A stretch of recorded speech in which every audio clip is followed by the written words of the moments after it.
Bismillahir Rahmanir Rahim. Then we move on to Hadith number 59 about giving sadaqah with the meat of the sacrificial animal and its skin and their saddle cloths.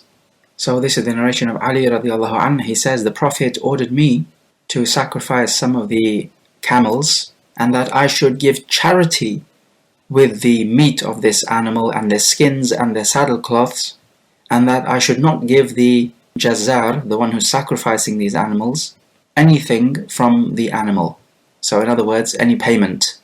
The Prophet would say to Ali, نَحْنُ نُعْطِيهِ مِنْ عِنْدِنَا. We will give him, meaning the Jazzar, from ourselves. Now these sacrificial animals, which you take to the Haram and sacrifice for the sake of Allah, and what is included in this is the Udhya Sacrifice, which the non-Hujjaj perform, of course, for their Eid. This could be on the day of Eid or the days of Tashriq. All of these are days of Eid. Now, these animals are given for the sake of Allah. Now, whatever you give for the sake of Allah, like a waqf, for example, then you're not allowed to take any of it back, and you're not allowed to sell it and make use of the price of it either. It is solely for Allah.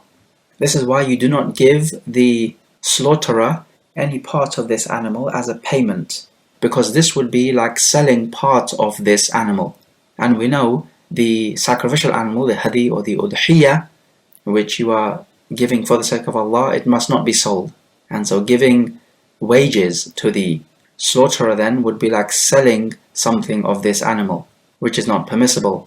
What is permissible is to give some gift from this animal to the slaughterer, because giving a gift and giving charity from this animal is permissible. And likewise, the slaughterer is performing an act of ibadah. He should not be demanding wages for this act of ibadah. So the meat, the skin, is not to be sold. It is to be eaten, given as a gift, or given as a charity. Some scholars have said that you can sell the skin, let's say, of the Udhiyah or the Hadi, and with its price give that as a charity. Now that might prove to be more practical in certain scenarios, and Allah knows best. Hadith number 60. 7 people sharing in a budna or a baqarah. From Jabir ibn Abdullah radiallahu anhu, he says, we sacrificed in the year of Hudaybiyah a camel between 7 people and a baqarah between 7 people. Now we know what happened in the year of Hudaybiyah. They were prevented from continuing on with their Umrah, so they had to release themselves from the Ihram by sacrificing an animal and shaving their head.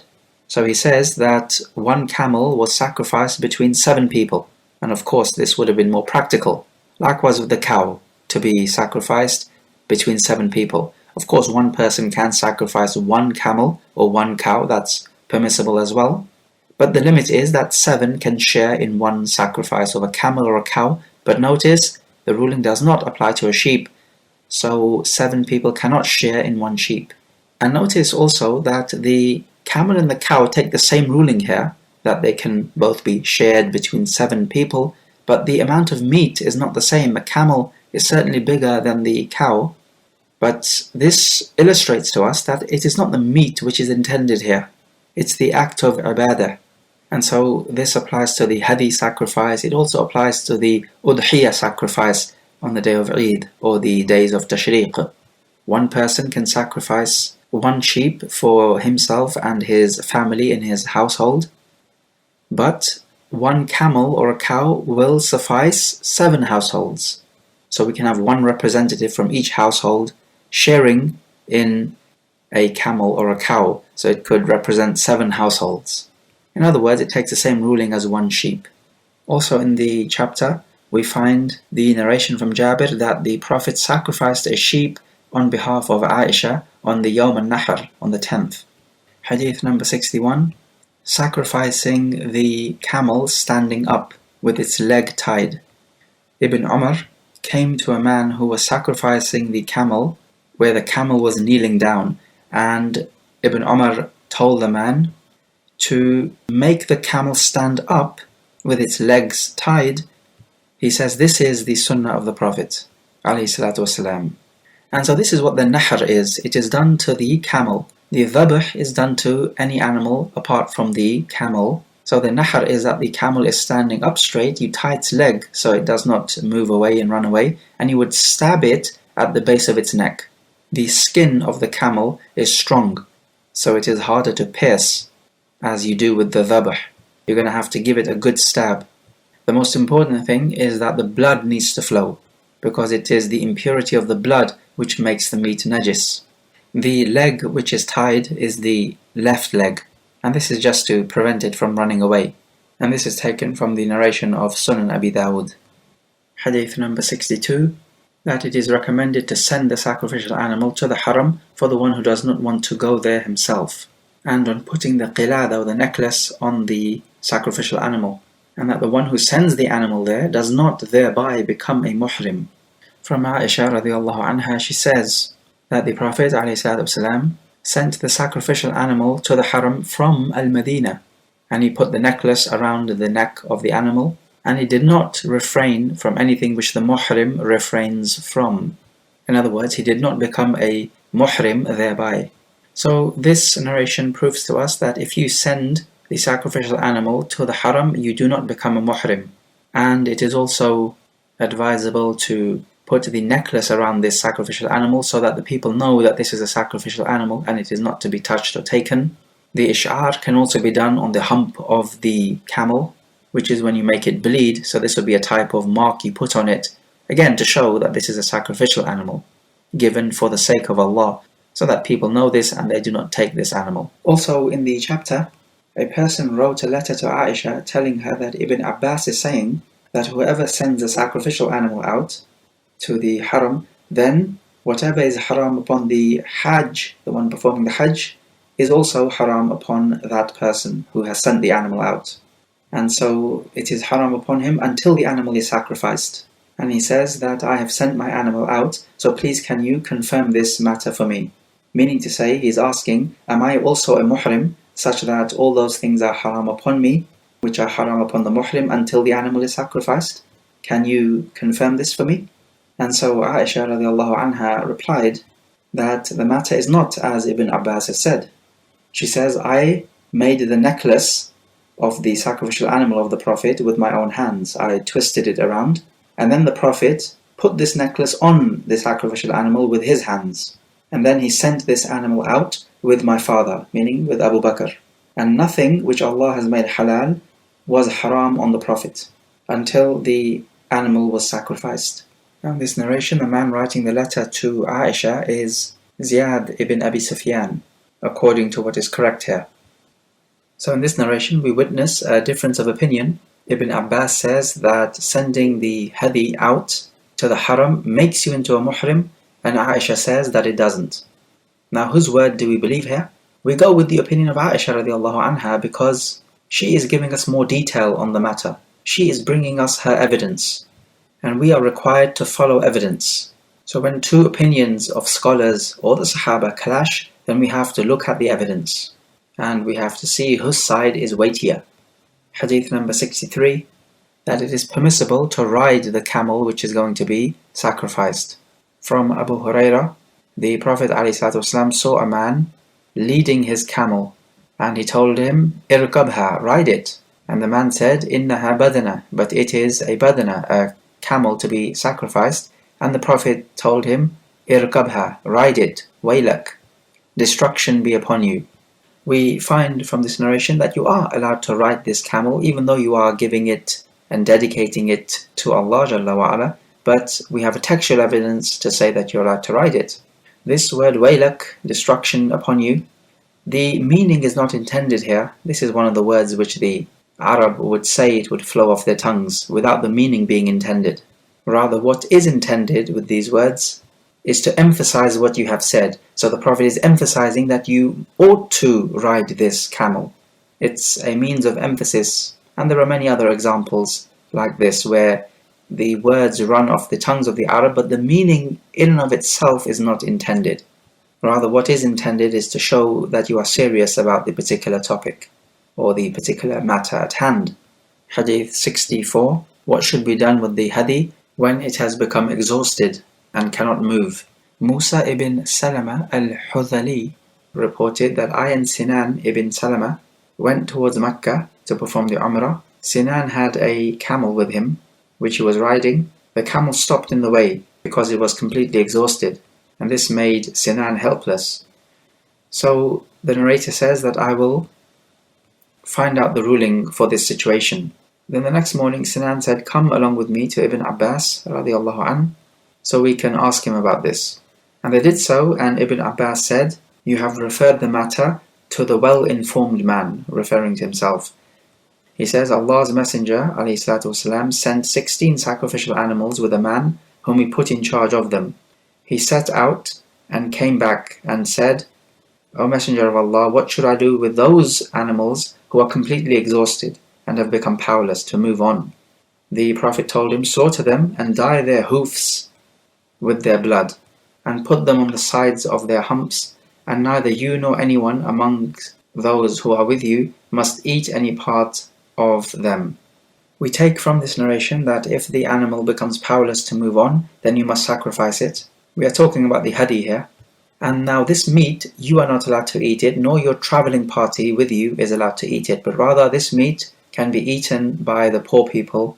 The Prophet told him to dye the hoofs in the blood, so that whoever sees it, he will know that this was a sacrificial animal which has been slaughtered, and it is permissible to eat from it, because it was sacrificed because it could not move on. So the travelers and the poor people can eat from it, but you cannot eat from it if it's your animal, nor the one who is riding the animal or the traveling party with this animal, they cannot eat from it. If there are poor people in the same traveling party of this animal, then they are not allowed to eat from it. And this is so as to stop off any means of where one of the traveling party may try to make this animal worn out or tired out, so as to give him an excuse to sacrifice the animal and eat the meat. So to cut off this route, we say the whole of the traveling party is not allowed to eat from the meat of this particular sacrificed Hadi. We take from this that Ibn Abbas is not being arrogant when he says to them, you have asked the well-informed man. Ibn Abbas is simply telling them that I know the ruling of this particular issue and I have evidence as well. So you have asked a person who knows what he's talking about. This is a show of confidence, not a show of arrogance. Arrogance would be when you show confidence and you don't actually have the knowledge to back up this confidence, or you think you have the knowledge but actually you do not. If, for example, somebody denies Allah confidently, then this is arrogance because he's speaking about something he has no knowledge of, or he thinks he has knowledge, but in fact, upon scrutiny, we find he does not actually have knowledge. It is just conjecture he is running on, and that is arrogance. Hadith 75. The obligation of the Tawaf al-Wada', and it is not obligatory on the Ha'id. From Ibn Abbas radiallahu anh, the Prophet ﷺ said, لا ينفرن أحد حتى يكون آخر عهده بالبيت. One of you should not leave until his final action is at the house, meaning the Tawaf al-Wada'. Also in the chapter he says that the people were ordered to perform the Tawaf al-Wada' as the last thing they do, except it was lightened for the menstruating woman, so she does not have to. We find from this that the Tawaf al-Wada' is obligatory upon the Hujjaj. Is it obligatory upon the one performing the Umrah? Well, we say this: if he is going to perform the Umrah with the Tawaf and the Sa'i, and he shaves his head and he leaves straight away, then no, it is not obligatory because he's leaving straight away. However, if he's going to stay there for a while, even after his Tawaf, let's say a few days, and then he's going to leave Mecca, then yes, he must perform the Tawaf al-Wada'. Safiya bint Huyay, one of the wives of the Prophet, she was menstruating and she had already performed the Tawaf al-Ifadah. That is obligatory on all members, even the Ha'id. She has to perform it after she stops the menstruation, but the Prophet allowed her not to make the Tawaf al-Wada', because otherwise she would delay the traveling party from leaving. Now the problem would come if her menses start before the Tawaf al-Ifadah and the people want to leave. What does she do in this situation like this? Does she wait for her menses to finish and then perform the Tawaf al-Ifadah, which is one of the arkan of the Hajj? But in that case she would be delaying the traveling party, and that might not be feasible. They might just leave without her. Others have said that she performs the Tawaf al-Ifadah and sacrifices an animal for making the Tawaf during her menses. Others have said she's treated like the Muhsar, the one who's prevented from completing the Hajj, so he would sacrifice the animal and release himself from the Ihram.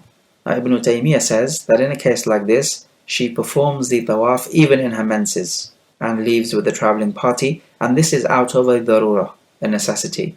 And this appears to be the better opinion, so she would wrap something around her so as to prevent the floor from being sullied and perform the Tawaf out of necessity. And this is in a case where the travelling party is not going to wait for her. If the travelling party can wait for her, then fine, she must wait until she is purified from her menses. Hadith number 66, about entering the Kaaba and praying in it and making dua. From Ibn Umar, his statement, he says that the Prophet ﷺ entered the Kaaba, and along with him entered Usama ibn Zayd, Bilal ibn Rabah, and Uthman ibn Talha al-Hajabi.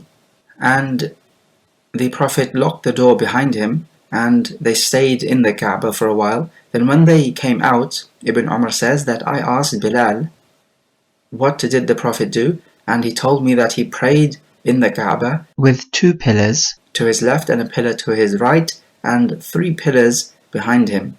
And at that time the Kaaba had 6 pillars.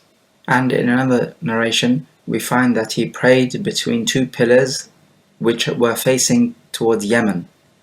Now we find in this narration the Prophet is praying in the Kaaba. This would have been a nafila prayer, because a fard prayer is prayed with the whole jama'ah and not by yourself. So some ulama said that the nafila prayer can be prayed in the Kaaba, but not the fard prayer. But what is correct is that whatever you can do with the nafila prayer, you can do with the fard prayer as well, unless you have evidence otherwise. Because we know from the narration in the Sahih that the Prophet would pray on his riding animal, whichever direction the riding animal was facing, and the narrator says, but he would not pray the fard prayer like this. So the fact that he's pointing out this difference goes to show that normally the case would be that whatever you can do with a nafila, you can do with a fard prayer. So if the narration had just been that the Prophet is praying on his riding animal facing whichever direction the animal is facing, and the narration just left it there, we would say yes, this is permissible for a nafila prayer and a fard prayer. But the point is that the narrator points out that he would not do this for a fard prayer, and that with a fard prayer obviously you would need to be facing the Kaaba, not just any direction which the animal is facing. So this difference is clearly pointed out, which means that otherwise the ruling is the same for the nafila and the fard prayer, and that includes praying in the Kaaba. Notice also the Prophet locks the door so that he could pray in peace and others don't enter and disturb him. Also, the Kaaba is a limited place, and if too many people enter, it could cause too much congestion and harm. Hadith number 67, about destroying the Kaaba and building it again. From Aisha, she says, the Prophet said to me, لولا حداثة أحد قومك بالكفر لنقضت الكعبة ولجعلتها على أساس إبراهيم فإن قريشا حين بنت البيت استقصرت ولجعلت لها خلفا. If it wasn't for the fact that your people have newly arrived into Islam from Kufr, I would have demolished the Kaaba and rebuilt it on the foundations of Ibrahim, because Quraysh, when they built the Kaaba again, they fell short. And I would have also made for it a back door. We find from this narration the Prophet had the intention of demolishing the Kaaba and building it up again, but he did not do it because these people who have newly arrived into Islam from Kufr and the Iman is not as strong yet would start thinking, hang on a minute, this man has come up with this religion and made us accept it so that he can have his own personal way with the Kaaba. That's his real agenda behind Islam. And of course this would have been a great harm. On the other hand, building the Kaaba on the foundations of Ibrahim a.s. would have been a great good. But because the harm would outweigh the good, the Prophet ﷺ chose to ward off the harm rather than bring about the benefit. And this is a qaida in Islam, that when the benefits and the harms are about of equal strength, then you give precedence to warding off the harms over bringing about benefits. And this hadith is evidence for this qaida. He says he would have made for it another door as well, so you would have had an eastern door and a western door. But if this was the case, where people are entering in and out of these doors, there would have been so much rush and congestion, and no doubt people would be injured or perhaps even killed. Even as the Kaaba stands today with the door being raised from the ground, there is so much rush and congestion So you can imagine how much more severe it would be if there were two doors which are touching the ground. Similar evidence for the qaida, وَلَا تَسُبُّوا الَّذِينَ يَدْعُونَ مِن دُونِ اللَّهِ فَيَسُبُّوا اللَّهَ عَدْوًا بِغَيْرِ عِلْمٍ. And do not speak ill of their false gods which they worship besides Allah, lest they should speak ill of Allah without knowledge, out of transgression. So speaking ill of their false deities is something good, because it serves to enjoin the good and forbid the evil. But if that means that they will speak ill of Allah, then leave it out, because warding off the harms takes precedence over bringing about benefits. So we learn the practical lesson from this hadith then, to weigh out the pros and cons for the decisions which you make. We also take a valuable lesson for the ruler, in that he must do that which will not upset the people and cause a revolt, except for shari'i affairs, for example, collecting zakah. So even if people will be disappointed, this is the right of Allah Jalla wa Ala and must be done. Or for example, establishing the hudud punishments, even if people may not approve, this is the right that Allah Jalla wa Ala has. But as for other ijtihadi matters, then the interest of the people must be given due consideration, such as the example in this hadith. The Prophet was not ordered by Allah to demolish the Kaaba and build it on the foundations of Ibrahim alayhi, because if that had been the case, the Prophet would have had to carry out this command, but rather this was an ijtihadi matter.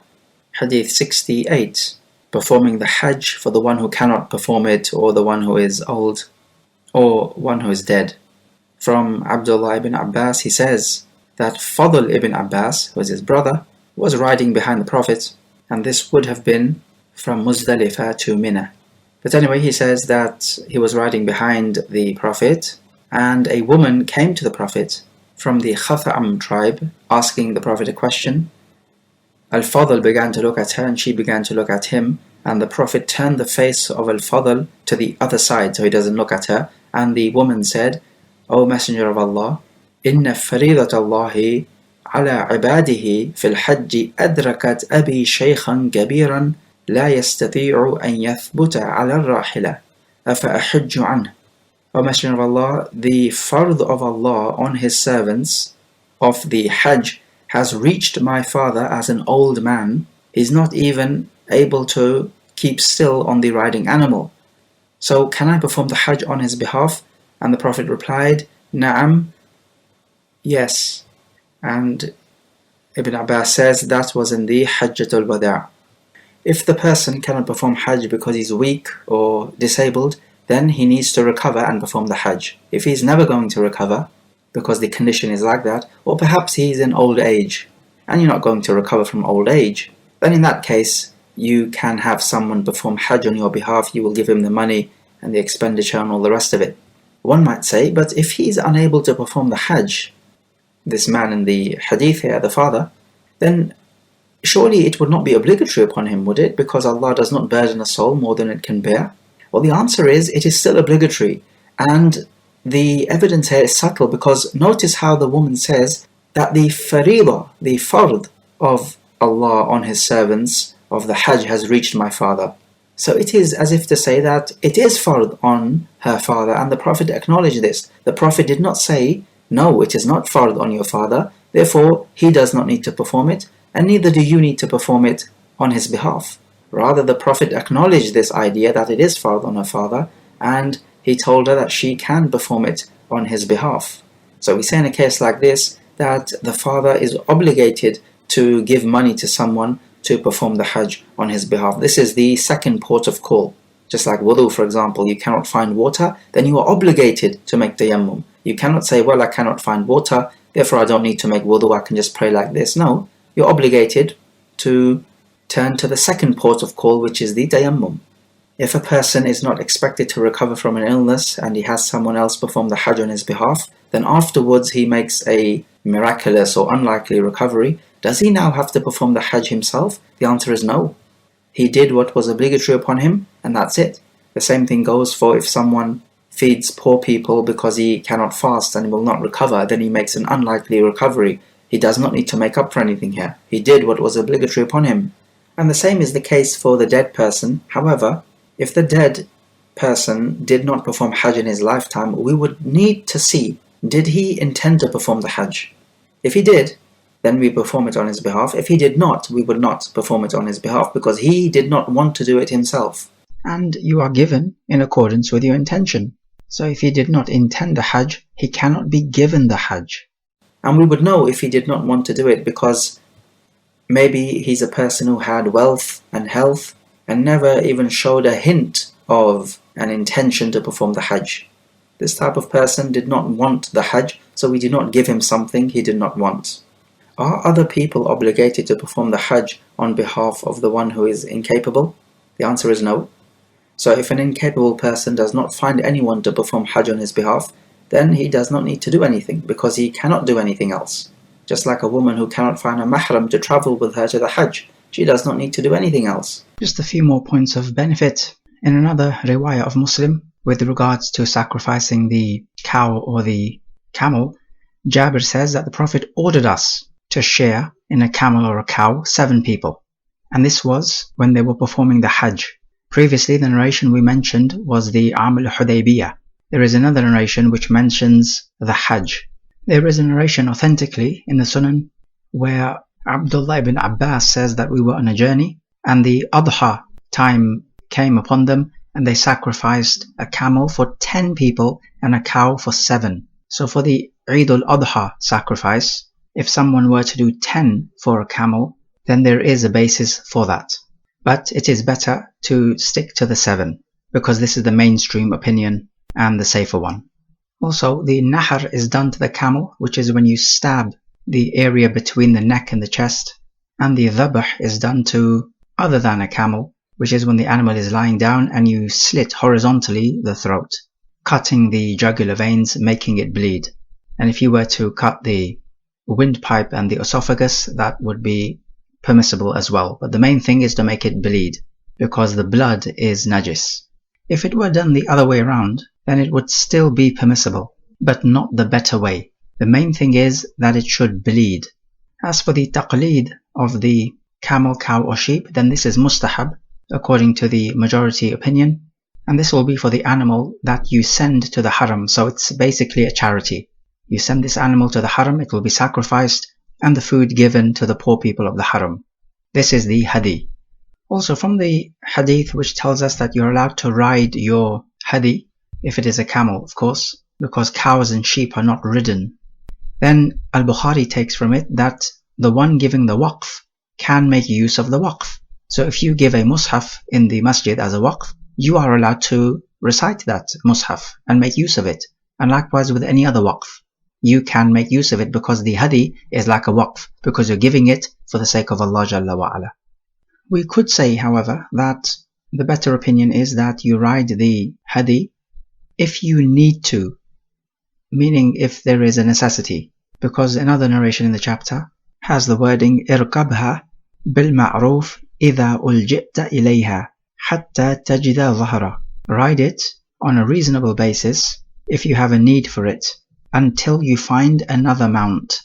Okay, what happens if your Hadi gets lost? Well, the answer is you will sacrifice another animal in lieu of it.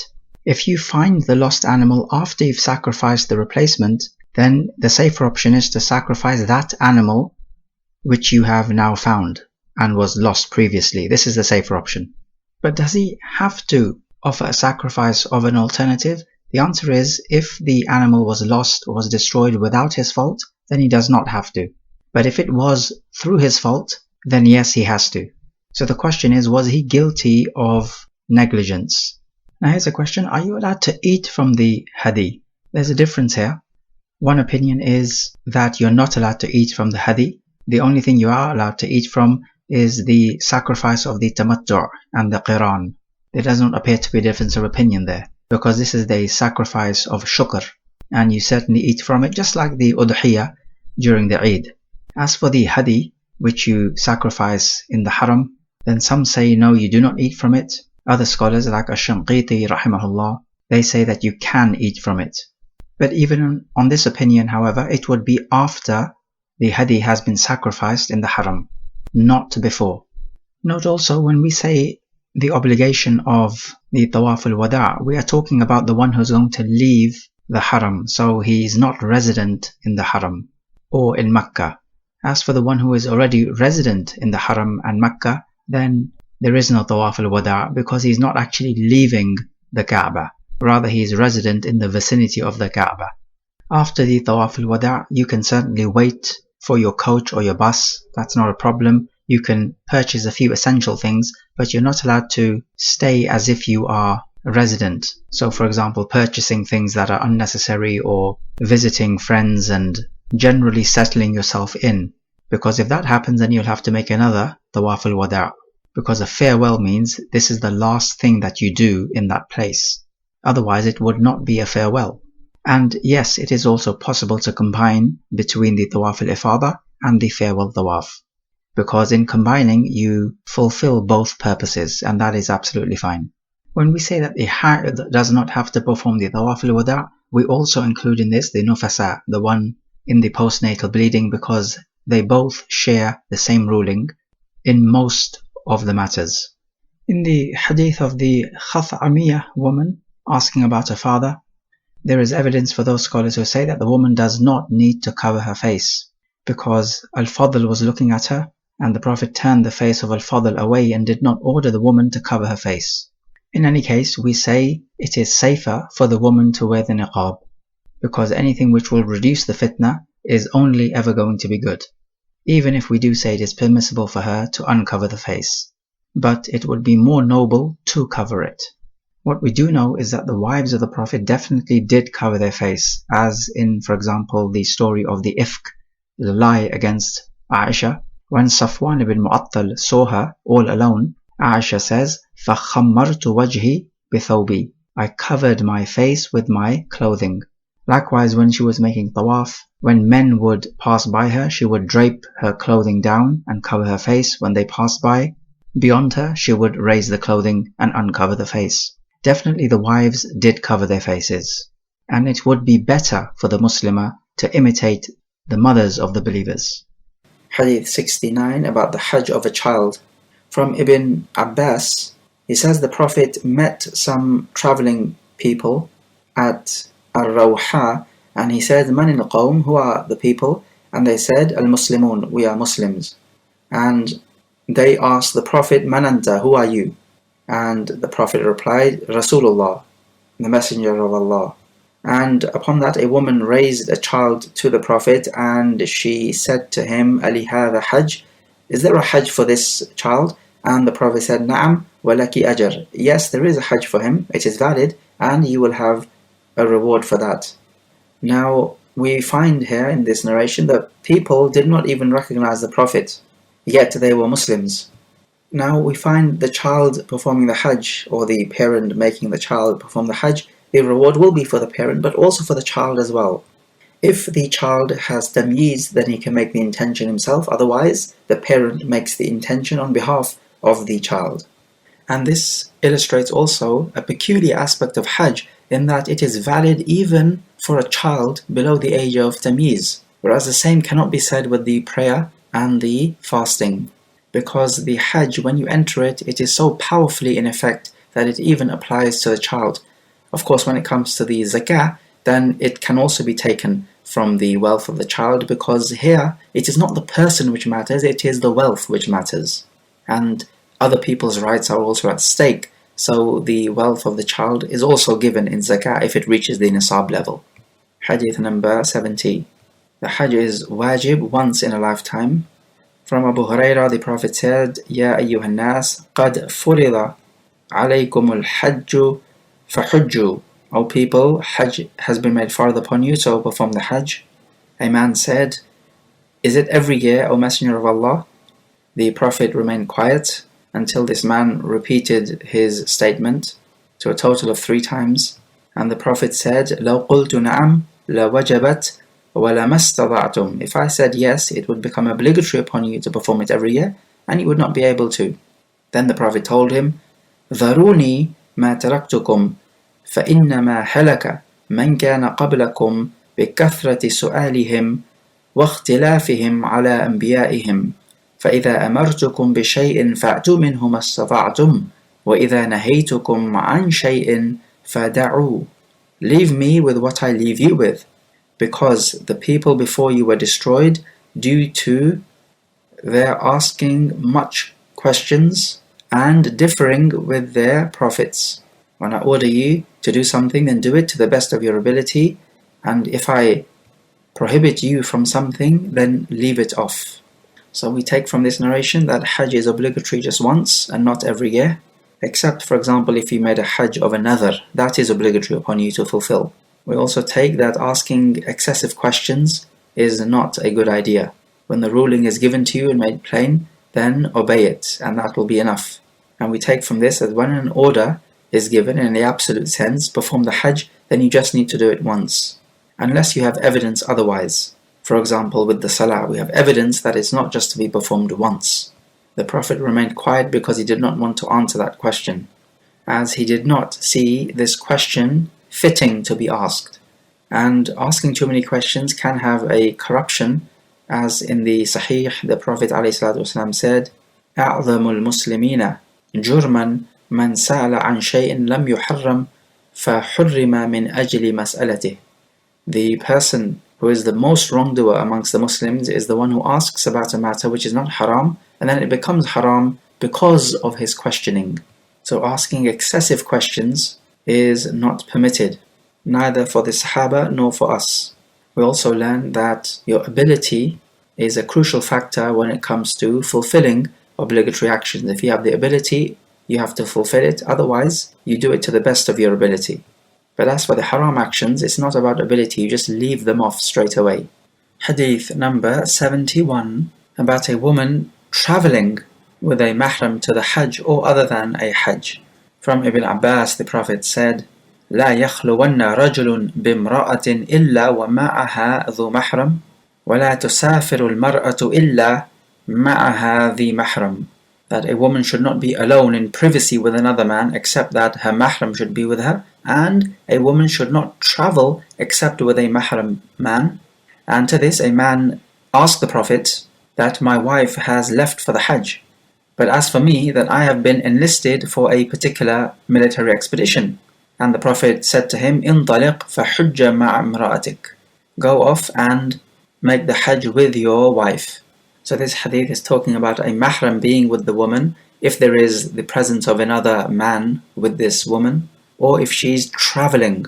And we're talking about a real travel here, not just going to the supermarket, which is just around the corner, or in the town you're living in. That's not a travel.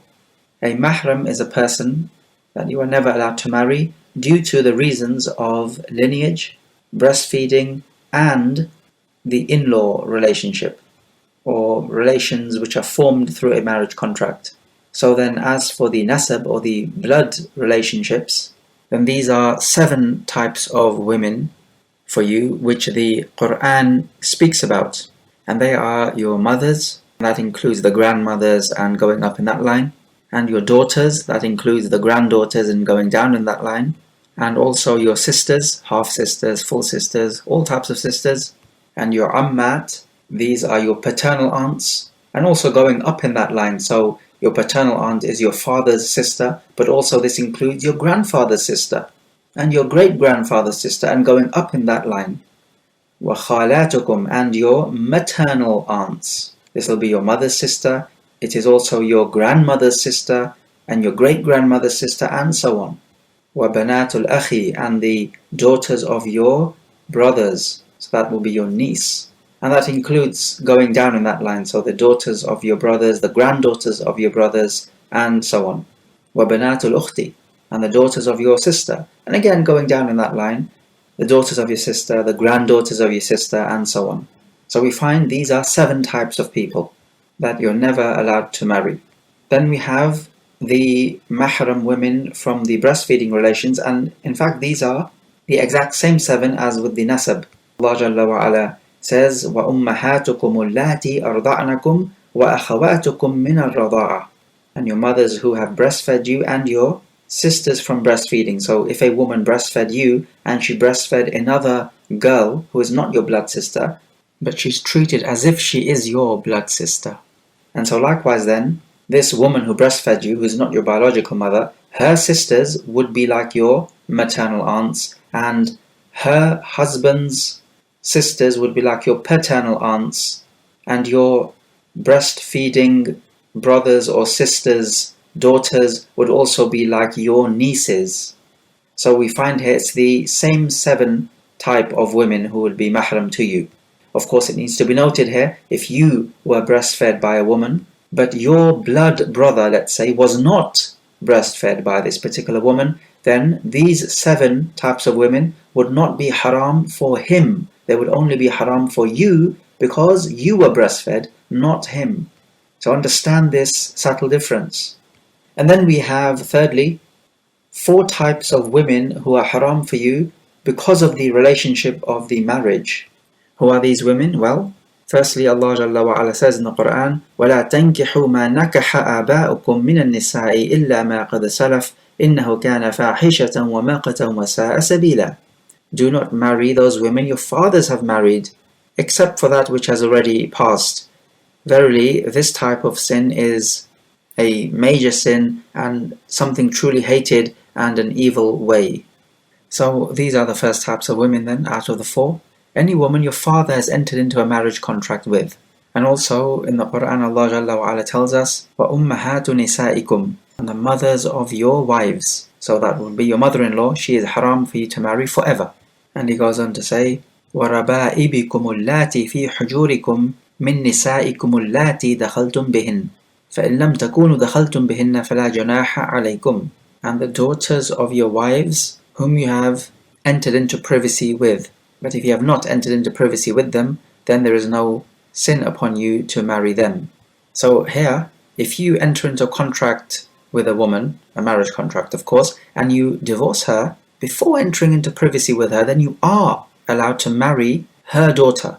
But if you have entered into privacy with this wife of yours now, and she has a previous daughter from another marriage, then after having entered into privacy with this woman, if you were to divorce this woman now, you would never be allowed to marry this daughter of the woman. So notice this subtle difference. And then fourthly, he says, وَحَلَائِلُ أَبْنَائِكُمُ الَّذِينَ مِنْ أَصْلَابِكُمْ, and the wives of your blood sons. So if your son has a daughter and he enters into a marriage contract with her, then this woman is haram for you to marry forever. So these last 4 women, we can summarize it by saying they are the wives of your father and son, so that's 2 of them, and the other 2 are the mother of your wife and the daughter of your wife. So both of these are pertaining to your wife now. Of course, when we talk about mothers and daughters, we are also talking about grandmothers and granddaughters and so on, going up or down in that line. So those were the categories and the women in those categories. What about other situations? For example, if a man commits zina and a daughter is born to him, is she now like his daughter? Well, she's not officially his daughter, in that she does not inherit from him. So she is not a mahram to him. However, most scholars say that she is not allowed to marry him ever because of the biological relationship. And they also use as an evidence the hadith where a prostitute accused a man of committing zina with her when she gave birth to a child, and this man of course being innocent from the Bani Israel, and the man made wudu and prayed, and then he asked the child in the cradle who your father is, and the child said that my father is the particular shepherd who committed zina with the prostitute. So the point being that this child, obviously born out of wedlock, he says that my father is such and such a shepherd. So there is this father relationship, even if a child is born out of zina. Therefore we say, definitely the better and safer opinion would be that if a man has a daughter out of zina, then he's not allowed to marry such a daughter because of the biological relationship. Even though he's not officially, or in the Shara'i terms, the child's father, in that he will not inherit from the child, nor the child from him, nor is the child named after the father. So we have this scenario whereby this woman now would have to still wear hijab in front of this man because she's not a mahram, but despite that she is never allowed to marry him. There's another situation like this, the li'an. When the husband and wife separate from each other by way of li'an, then the woman is never allowed to marry this particular man. However, she still must observe the hijab in front of him because she's not a mahram. So take note of these two scenarios here. The mahram must be a Muslim, baligh and aqil. What about a kafir father for a Muslim daughter? Well, he can be a mahram when traveling with her, if we are safe that he will not harm her. Notice that this ruling is general. You cannot use the excuse that a woman is traveling with other women, a traveling party of women, so therefore it should be okay. No, the hadith are general. And also, even if a woman is traveling by aeroplane, and that flight is going to be a safe flight normally, and another man is going to pick her up from the airport, again we say, no, you cannot make these types of exceptions. The generality of the hadith must be followed. And the mahram obviously needs to be aqil, because there's no point in having an insane person as a mahram. He needs to be baligh.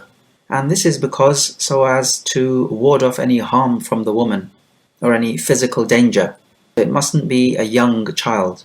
Also, if a woman wants to perform the Hajj and she needs a person to be a mahram, then the expenditure of the mahram is upon the woman. The mahram is not obligated to spend from his own pocket. He can do if he wants, but not obligated. Hadith number 72, about what to say when you ride for the Hajj or other than that. From Ibn Umar, he says, when the Prophet wanted to ride his camel for a journey, he would make takbir 3 times, and then he would say, Subhanalladhi sakhara lana hadha wa ma kunna lahu muqrinin wa inna ila rabbina lamunqalibun. Subhan be to the one who has subdued this ride or this animal for us, and we are not ourselves powerful enough to use it as a ride, and we are returning to our Rabb. Allahumma inna nas'aluka fi safarina hadha al-birra wat-taqwa. O Allah, in this journey of ours we seek virtue and piety from you. وَمِنَ الْعَمَلِ مَا تَرْضَى, and from the actions which you are pleased with. Allahumma hawwin alayna safarana hadha وَطْوِ عَنَّا بُعْدَهُ. O Allah, lighten this journey of ours and make its distance easy for us to traverse. Allahumma anta as-sahibu fi as-safar wal khalifatu fi al-ahl. O Allah, you are the companion in the journey and the guardian of our family which we have left behind. Allahumma inni a'udhu bika min wa'tha'i as-safar wa ka'abati al-manzar wa su'i al-munqalabi fi al-mali wal-ahl. O Allah, I seek refuge with you from the hardship of the journey and the gloominess of the sights, and finding evil changes in our wealth and family when we return. And Ibn Umar says, when the Prophet would return, he would make this dua, but he would add along with it, Ayibuna, Ta'ibuna, Abiduna, Li Rabbina Hamidun. We are returning, we are repentant, we are worshipping our Rabb and praising Him. So from this narration we find the hadith for traveling out on a journey and returning back from a journey. It is also really worth noting that when you return back from a journey, it is sunnah, a forgotten sunnah, but a sunnah nevertheless, to stop off at your masjid in your town, or your local masjid, let's say, and to pray 2 rak'at on the occasion of returning from a journey before you enter your house. Also we find it is from the sunnah that when the Prophet would ascend a higher ground, he would say Allahu Akbar, and when he would descend to a lower ground, he would say Subhanallah. And this is because when you're going up high, you always remind yourself that no matter how high up you are, Allah is still greater than you. And when you descend to a lower ground, then you're going lower, and Allah Jalla wa Ala is free from anything which is lowly. So you say Subhanallah, then may Allah be free from any deficiency or lowliness or defect. Hadith 73, staying at Dhul Hulayfa and praying there when you return from the Hajj or the Umrah.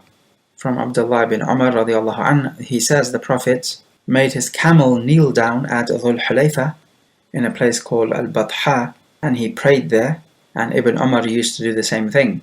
Now, it's worthy to note here that this is not part of the rituals of the Hajj, it is just something the Prophet would do.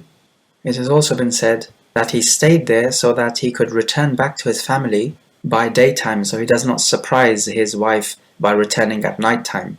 And there are other ahadith which talk about not surprising your wife with your return by night time, and to rather enter by daytime. Hadith 74, that a mushrik does not perform the Hajj, nor a naked person performs the Tawaf.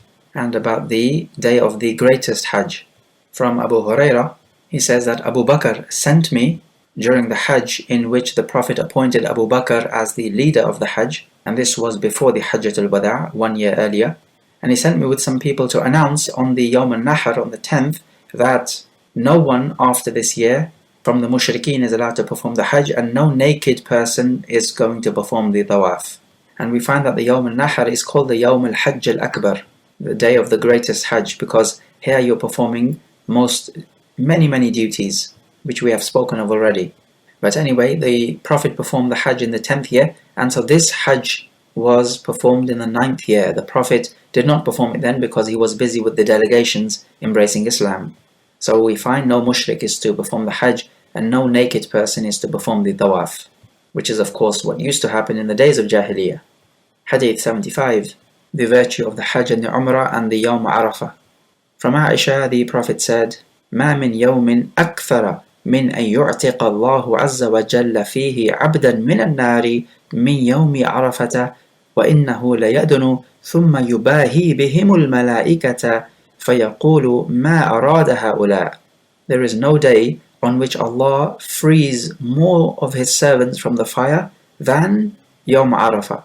He descends and He boasts to His angels and He asks them, what do these people want? Now we also have another narration in the Sunan which says that the best day the sun rises on is the Yawm al-Jumu'ah. On it Adam alayhi salam was created, he was expelled from Jannah on that day, and Yawm al-Qiyamah will be on that day as well. The Prophet told us to send more salah upon him on that day. But this hadith seems to be telling us that Yawm Arafah is the best day. So how do we understand this then? Well, we can say that the best day in terms of the weekly days is Yawm al-Jumu'ah. But the best day in terms of the yearly days, meaning annually, is Yawm Arafah. So the best day in the year is Yawm Arafah without a doubt. But the best of the regular weekly days is Yawm al-Jumu'ah. When we talk about Allah descending, then Allah is descending, not His rahmah is descending or anything of that sort. But His descent, we don't understand how it is. So anyway, we find the virtue of Yawm Arafah. Allah frees His servants from the fire on this day, and He gives them what they are asking for. Yawm Arafah is the day of dua, of course. They are asking for many things, and so Allah says to His malaika, what are these people asking for? Meaning to say, we can give them anything they ask for. Also in the chapter from Abu Hurairah, the Prophet said, Al-Umratu ila al-Umrah كفارة لما بينهما والحج المبرور ليس له جزاء إلا الجنة. One Umrah to the next is a kafara for the sins in between them, and a Hajj al-Mabrur, which is an accepted and blessed Hajj. There is no reward for it except Jannah. So the Al-Hajj al-Mabrur is the Hajj performed in accordance with the Sunnah and with no sin in this Hajj. Likewise, من أتى هذا البيت فلم يرفث ولم يفسق رجع كما ولدته أمه. Whoever comes to this house, meaning the Kaaba, and he does not say or do anything obscene and does not commit sin, then he will return like the day his mother gave birth to him, meaning to say sinless.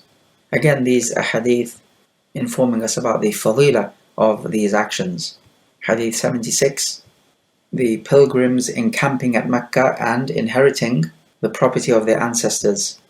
Osama ibn Zayd asked the Prophet, O Messenger of Allah, are you going to stay at your house in Mecca? And the Prophet replied, وَهَلْ تَرَكَ لَنَا أَقِيلٌ مِّن رِبَاعٍ أَوْ دُورٍ. Has Aqil left for us any house or residence? In this narration, Osama ibn Zayd is asking the Prophet if he's going to stay in his house which he left before the migration to Medina. He says, has Aqil left for us any dwelling place? So we have Ali ibn Abi Talib and Ja'far ibn Abi Talib. These two are brothers, and they are of course two companions and Muslims, famous ones. They also had brothers by the name of Aqil and Talib. These two, however, were mushrikeen and died as such. Hence Ali and Ja'far radiallahu anhuma did not inherit from the estate of Aqil, because a Muslim does not inherit from a kafir, nor vice versa. What this hadith means to say is that the homes or houses of Makkah can be inherited. Also, Imam Shafi'i says that these homes can be sold and given as a gift as well. Other scholars have said that these homes cannot be sold and that they are public property for everyone. as Mecca was conquered by force. And some have said that you're allowed to sell them, but you're not allowed to lease them out. And also one may say that if you have left something for the sake of Allah, so your homes in this case, then you should not return to them. Just like if you leave a land for the sake of Allah, you do not return to it. Let's take a few more points of benefit. Note when the Prophet said to the woman, yes, and you will have the reward for the Hajj of the child, he gives her extra information, more than she was seeking. And this is absolutely fine if the extra information will be relevant to the questioner. From the hadith of the Hajj being wajib just once, we may take that the Prophet can make ijtihad, because he tells us if he had said yes, it would become wajib and he would not be able to do so. So from his ijtihad, he did not say it is wajib every year. And we know that the Prophet can give a ruling based on his ijtihad without any revelation being revealed to him. Then after that, if Allah Jalla wa Ala keeps quiet, then Allah has approved of it, which means we are to obey this ijtihad because it has the approval from Allah Jalla wa Ala. Here's a question: can a woman perform Hajj without a Maharam?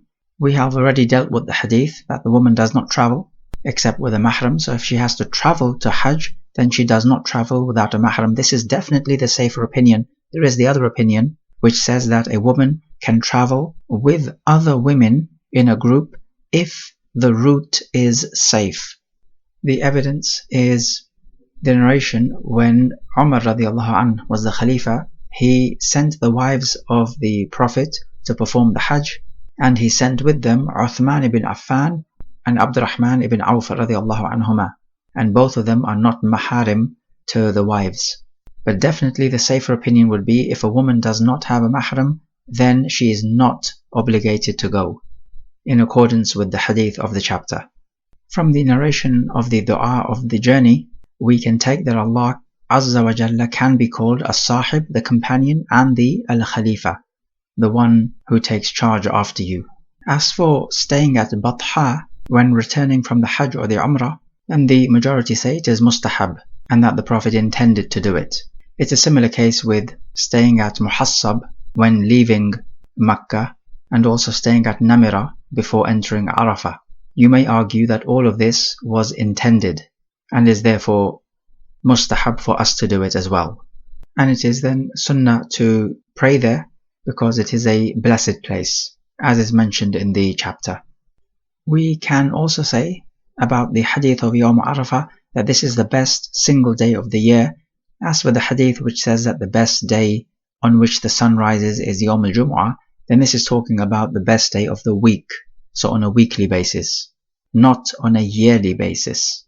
As for the hadith of the Hajj al-Mabrur, then this is explained by the second narration which we quoted, that the one who comes to the house and does not make rafath nor fusuq, then returns, then he would return like the day his mother gave birth to him. So this is the Hajj al-Mabrur, where there is no sin, no rafath, fusuq, no jidal, argumentation, and that you do all the obligatory actions with ikhlas and following the sunnah of the Prophet ﷺ.